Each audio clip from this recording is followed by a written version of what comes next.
ದೇಶದಲ್ಲಿ ಹೆಂಗಾಗ್ಬಿಟ್ಟಿದೆ ಅಂದ್ರೆ ಜನಸಾಮಾನ್ಯರ ಚಿಂತನೆ ಇವತ್ತು ಬೆಳಗ್ಗೆ ಇರೋ ದರ ನಾಳೆ ರಾತ್ರಿ ಒಳಗೆ ಅಥವಾ ಇವತ್ತು ರಾತ್ರಿ ಒಳಗೆ ಇರೋದಿಲ್ಲ. ಕಾನ್ಸ್ಟೆಂಟ್ ಆಗಿ ಯಾವ ಮಿನಿಟ್ ಅಲ್ಲಿ ಯಾವ್ದ್ರ ಬೆಲೆ ಬೇಕಾದ್ರೂ ಚೇಂಜ್ ಆಗ್ಬೋದು. ಕಾನ್ಸ್ಟೆಂಟ್ ಆಗಿ ಯಾವ್ದಿರುತ್ತಪ್ಪ ಅಂದ್ರೆ ಕೇಂದ್ರ ಹಾಗೆ ರಾಜ್ಯ ಸರ್ಕಾರಗಳ ಪ್ರತಿಕ್ರಿಯೆ. ನೀವು ರಾಜ್ಯ ಸರ್ಕಾರನ ಕೇಳಿ ಎಲ್ಲದಕ್ಕೂ ಕೇಂದ್ರ ಸರ್ಕಾರದ ತೆರಿಗೆ ವಂಚನೆನೇ ಕಾರಣ ಅಂತ ಹೇಳ್ತಾರೆ.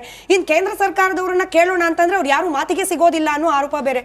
ಜನ ಯಾರನ್ನ ಪ್ರಶ್ನೆ ಮಾಡಬೇಕು, ನಾವು ಅನುಭವಿಸ್ತಿರೋದಕ್ಕೆ ಪರಿಹಾರ ಯಾರನ್ನ ಕೇಳಬೇಕು ಅಂತ ಅಲ್ಲ ಕೇಳಬೇಕು. ನಾವು ರಾಜ್ಯದಲ್ಲಿದ್ದಾಗ ಕರ್ನಾಟಕದಲ್ಲಿ ನಮ್ಮ ಸರ್ಕಾರ ಕರ್ನಾಟಕದಲ್ಲಿದೆ, ಅವ್ರನ್ನ ನಾವು ಕೇಳಲೇಬೇಕು. ಯಾಕಂದ್ರೆ ಅವರೆಲ್ಲ ಫಸ್ಟ್ ಪಾಯಿಂಟ್ ಆಫ್ ಕಾಂಟ್ಯಾಕ್ಟ್ ಅವರೇ ಅಲ್ವಾ. ಎಂಪಿಗಳಿದ್ದಾರೆ, ಕೇಳಬೇಕು, ತಪ್ಪೇನಿಲ್ಲ. ಯಾರು ಕೇಳಬಾರ್ದು ಅಂತ ಏನಿಲ್ಲ. ನಾವು ಕೇಳಬೇಕಾಗಿರೋದು ಇವತ್ತೇನದು ಕಾಂಗ್ರೆಸ್ ಸರ್ಕಾರ ಕರ್ನಾಟಕದಲ್ಲಿದೆ, ಕೇಂದ್ರದವ್ರು ಮಾಡ್ತಿದ್ದಾರೆ, ಕೇಂದ್ರದವ್ರು ಎಲ್ಲಾನು ಬೆಲೆ ಏರಿಕೆ ಜಾಸ್ತಿ ಮಾಡ್ತಿದ್ದಾರೆ ಅಂದ್ರೆ ನೀವೇನಕ್ಕೆ ಇಲ್ಲಿದ್ದೀರಾ? ಈಗ ಹಾಲಿಂದು ದರ ಏರಿಸ್ಲಿಕ್ಕೆ ಕೇಂದ್ರ ಕಾರಣನಾ?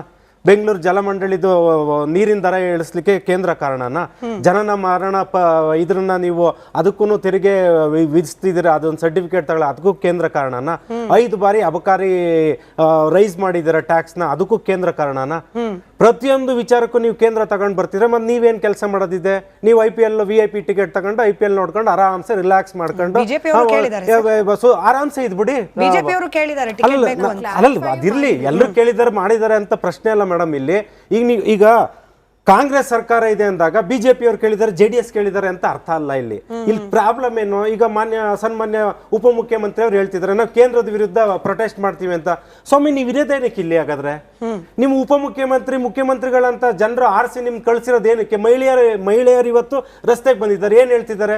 ನೀವು ಗ್ಯಾರಂಟಿಯಿಂದ ನಮ್ಗೆ ಬರ ಎಲ್ಲಾನು ನೀವು ಹೆಚ್ಚಳ ಮಾಡ್ತಾ ಹೋದ್ರೆ ನಾವ್ ಏನ್ ಮಾಡ್ಬೇಕು ಅಂತ ಹೇಳ್ತಿದ್ದಾರೆ. ವಿದ್ಯುತ್ ಸ್ಮಿತಾ ಮೇಡಮ್ ಇವತ್ತು ಈ ಮಟ್ಟಕ್ಕೆ ಈ ಬೆಲೆ ಏರಿಕೆ ಮಾಡಿದ್ದಾರೆ, ಇದು ಕೇಂದ್ರ ಏನಕ್ಕೆ ನೀವು ದೂಷಿಸ್ತಿದ್ದೀರಾ? ಇವತ್ತು 11 ವರ್ಷಗಳಿಂದ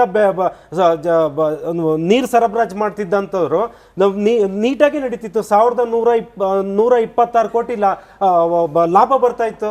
ನೀವು ಅದನ್ನ ನಿಮ್ಮ ಒಂದು ಗ್ಯಾರಂಟಿಗೋಸ್ಕರ ನೀವು ರೈಸ್ ಮಾಡಿ ಪ್ರತಿ ಮನೆಗೆ 500 ರೂಪಾಯಿ ಜಾಸ್ತಿ ಬರ್ತಿದೆ ಇವತ್ತು. ಆ ರೀತಿ ಮಾಡಿಟ್ರಿ ಇವತ್ತು. ಇದಕ್ಕೆ ಯಾರು ಕಾರಣ? ಹಾಗಾಗಿ ನೀವು ಕೇಂದ್ರದ ಮೇಲೆ ಬೊಟ್ಟು ಮಾಡೋಕ್ಕೂ ಮುಂಚೆ ನಾವು ಹೇಗೆ ನಡ್ಕೊಳ್ತಿದ್ದೀವಿ ಅನ್ನೋದನ್ನ ಫಸ್ಟ್ ಜನರಿಗೆ ಅರಿವು ಮೂಡಿಸಿ.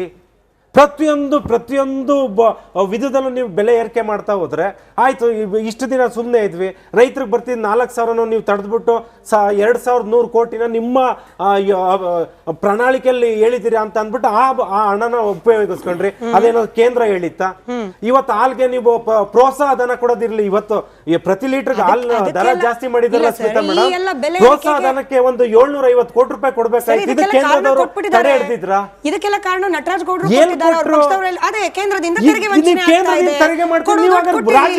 ಕೂತ್ಕೊಳ್ಳಿ, ಮನೆಗೆ ಹೋಗಿ ಬರೋರು ನಡೆಸ್ತಾರೆ. ಅಲ್ಲ ನೀವು ಕೇಂದ್ರದ ಮೇಲೆ ಎಲ್ಲದಕ್ಕೂ ಬಟ್ ಮಾಡೋದಾದ್ರೆ ನೀವು ರಾಜ್ಯ ಸರ್ಕಾರ ಯಾಕೆ ನಡೆಸ್ತಿದ್ದೀರಾ? ನಾನು ಆಗ್ಲೇ ಹೇಳಿದ್ನಲ್ಲ, IPL ಟಿಕೆಟ್ ತಗೊಂಡು ಆರಾಮ್ಸೆ VIP ಗ್ಯಾಲರಿನಲ್ಲಿ ಕೂತ್ಕೊಂಡು ಎಂಜಾಯ್ ಮಾಡ್ಕೊಂಡು ನಟರಾಜ್ ಗೌಡ್ರಿಗೆ ಒಬ್ಜೆಕ್ಷನ್ ಇದೆ. ನಟರಾಜ್ ಮತ್ತೆ ನೀವ್ ಏನಕ್ಕೆ ರಾಜ್ಯ ಸರ್ಕಾರ ನಡೆಸಬೇಕು? ದಾವಣಗೆರೆಯಲ್ಲಿ ಹೋಗ್ಬಿಟ್ಟು ನೀವು ಉಪಚುನಾವಣೆ ನಡೆಸಕ್ ಹೋಗ್ಬೇಕಾ? ಬಾಗಲಕೋಟೆಗೆ ಹೋಗ್ಬೇಕಾ? ಇಡೀ ಸಂಪುಟ ದರ್ಜೆ ಅಲ್ಲೋ ಕೂತ್ಕೊಂಡಿದ್ದಾರೆ. ಚುನಾವಣೆ ಮಾಡಬಾರ್ದಾ ಸರ್? ಚುನಾವಣೆ ಮಾಡಬೇಕು, ಇಡೀ ಸಂಪುಟ ದರ್ಜೆ ಅಲ್ಲಿ ದಾವಣಗೆರೆಯಲ್ಲಿ ಕೂತ್ಕೋಬೇಕಾ? ದಾವಣಗೆರೆಯಿಂದನೇ ಕನೆಕ್ಟೆಡ್ ಇದ್ದಾರೆ, ಹೋಗ್ತಾರಿದ್ದಾರೆ, ಇವ್ರು ಕೂತ್ಕೊಳ್ಳಿ. ಇವರು ಸಂಪುಟ ದರ್ಜೆಯಲ್ಲಿ ಇರೋರು ಸಚಿವರು, ಶಾಸಕರು. ನಟರಾಜ್ ಗೌಡ್ರು ಈಗ 2018ರಲ್ಲಿ ಮಾನ್ಯ ಕುಮಾರಸ್ವಾಮಿ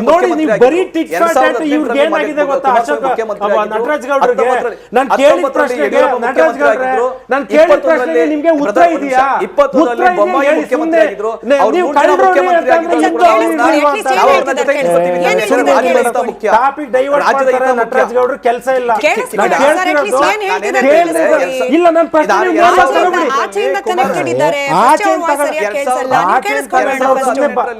ಸ್ಮಿತಾ ಮೇಡಮ್ 100 ಡಿಬೇಟ್ ಮಾಡಿದ್ದೀರಾ, 100 ಡಿಬೇಟ್ ಮಾಡಿದ್ದೀರಾ. ನಟರಾಜ್ ಗೌಡ್ರೆ ನಾನು ನೇರವಾಗಿ ಪ್ರಶ್ನೆ ನಿಮ್ಗೆ, ಕೇಂದ್ರದ ಮೇಲೆ ಬೊಟ್ಟು ತೋರಿಸಿದಿರಲ್ಲ, ಬೆಲೆ ಏರಿಕೆ ಜಾಸ್ತಿ ಆಗ್ತಿದೆ ಅಂದ್ರೆ ನೀವು ರಾಜ್ಯದಲ್ಲಿ ಕೂತ್ಕೊಂಡು ಏನ್ ಮಾಡ್ತಿದ್ದೀರಾ? ಗುರು ಕೇಳಿ ಮತ್ತೆ ಆನ್ಸರ್. ನೀವು ಸುಮ್ಮನೆ ಇಲ್ದೆ ಹಳೆದೆಲ್ಲ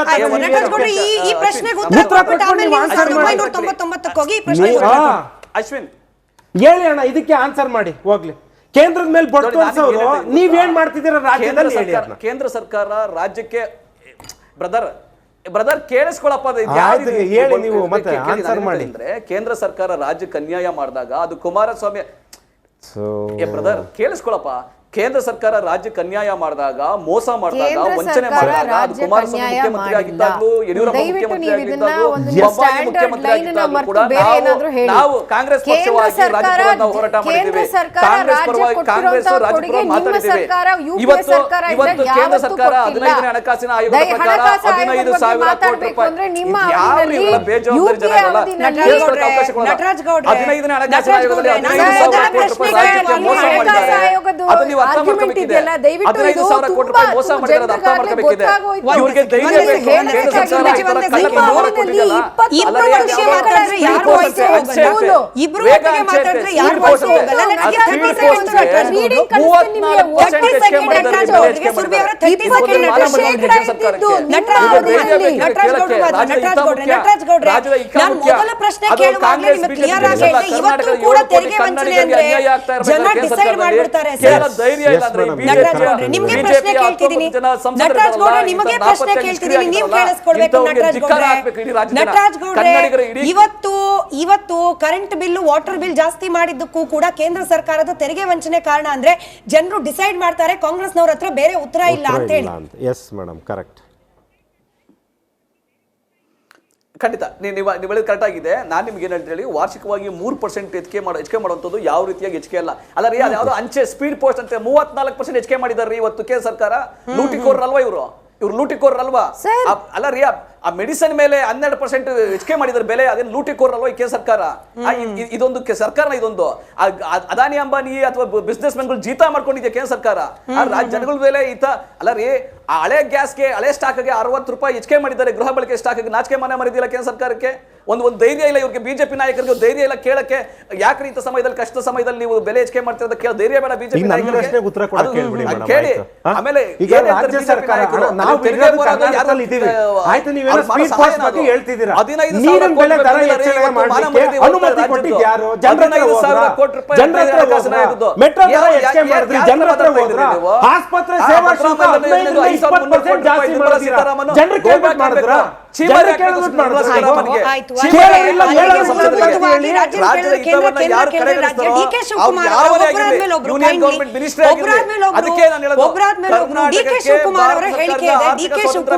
ರಂದೀಪ್ ಸುರ್ಜೇವಾಲಾ ಅವರು ಇವತ್ತು ಪ್ರೆಸ್ ಮೀಟ್ ಮಾಡಿ ಹೇಳಿಕೆ ಕೊಟ್ಟಿದ್ದಾರೆ. ಅದನ್ನು ಕೇಳಿಸ್ಕೊಳ್ಳೋಣ. ಅದಾದ ನಂತರದಲ್ಲಿ ಇವತ್ತು ಮುಂಜಾನೆಯಿಂದ ಸಂಜೆವರೆಗೂ ಗ್ಯಾಸ್ ಬಂಕ್ಗಳ ಮುಂದೆ ಕ್ಯೂ ನಿಂತು ಹೈರಾಣಾಗಿ ಹೋಗಿರುವ ಆಟೋ ಚಾಲಕರ ಆಕ್ರೋಶದ ಮಾತುಗಳು ಕೂಡ ಇದೆ. ಒಂದ್ ಕಡೆ ಡಿ ಕೆ ಶಿವಕುಮಾರ್ ಅವರು, ಇನ್ನೊಂದ್ ಕಡೆ ಆಟೋ ಚಾಲಕರು. ಎಲ್ಲರ ಹೇಳಿಕೆಯನ್ನು ಗಮನಿಸೋಣ, ಆಮೇಲೆ ಒಬ್ಬರಾದ್ಮೇಲೆ ಒಬ್ರು ಉತ್ತರ. ಇವತ್ತಿಂದ ಬೆಲೆ ಎಲ್ಲ ಜಾಸ್ತಿ ಆಗ್ತಾ ಇದೆ. ಎಲ್ಲ ಬೆಲೆಗಳು ಜಾಸ್ತಿ ಆಗ್ತಾ ಇದೆ. ಇದು ಎಲ್ಲ ನಾಗರಿಕರಿಗೂ ತೊಂದರೆ ಆಗ್ತಾ ಇದೆ. ಮನೆ ಕಟ್ಟೋದ್ರಿಂದ ಹಿಡಿದು ಮನೆ ಪೆಟ್ರೋಲು, ಡೀಸೆಲ್ ಒಂದೇ ಅಲ್ಲ, ಗ್ಯಾಸ್ ಒಂದೇ ಅಲ್ಲ. ಬಿಡಿ, ಗ್ಯಾಸ್ ಹೋಯ್ತು, ಈಗೆಲ್ಲ ಸೀಮೆಣ್ಣೆ ಹುಡುಕಬೇಕು, ಸೌದೆ ಹುಡುಕಬೇಕು. ಸೌದೆ ಭಾಗ್ಯ ಕೊಟ್ಟಿದ್ದಾರೆ ಈಗ, ಅದನ್ನೆಲ್ಲ ಹೋಯ್ತು. ಅಚ್ಚೇ ದಿನವೂ ಹೊಂಟೋಯ್ತು. 15 ಲಕ್ಷನೂ ಬರಲಿಲ್ಲ. ಇವೆಲ್ಲ ಇವತ್ತು ಮತದಾರರಿಗೆ ನಾವು BJPಯವ್ರಿಗೆ ಇದನ್ನು ಪ್ರಶ್ನೆ ಮಾಡಬೇಕಾಗಿದೆ. ಯಾಕೆ ಅಚ್ಚೇ ದಿನ 15 ಲಕ್ಷ ಕೊಡ್ತೀನಿ ಅಂತ ಹೇಳಿದ್ರಲ್ಲ, ಕೊಡಲಿಲ್ಲ. ಕೊಟ್ಟು ಮಾತು ನೀವು ಉಳಿಸ್ಕೊಳ್ಳಿಲ್ಲ. ಅಚ್ಚೇ ದಿನ ಏನಾಯಿತು? ತಿರ್ಗಾ ಇವತ್ತು ಏನು ಈ ಬೆಲೆ ಏರಿಕೆ ನಡೀತಾ ಇದೆ? ಇದು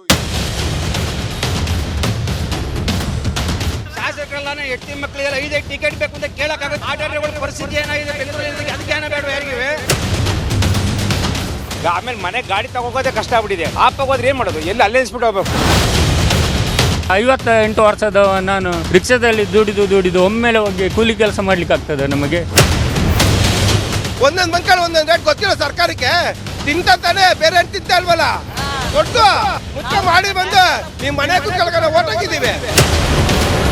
ಗ್ಯಾಸ್ ಸಮಸ್ಯೆ ಆಗ್ಬಿಟ್ಟೈತೆ. ಕೇಂದ್ರ ಸರ್ಕಾರಕ್ಕೆ ಮತ್ತೆ ರಾಜ್ಯ ಸರ್ಕಾರಕ್ಕೆ ದೊರೆಯುತ್ತೆ, ಗಂಡಸ್ತಾನೆ ಇಲ್ವಾ?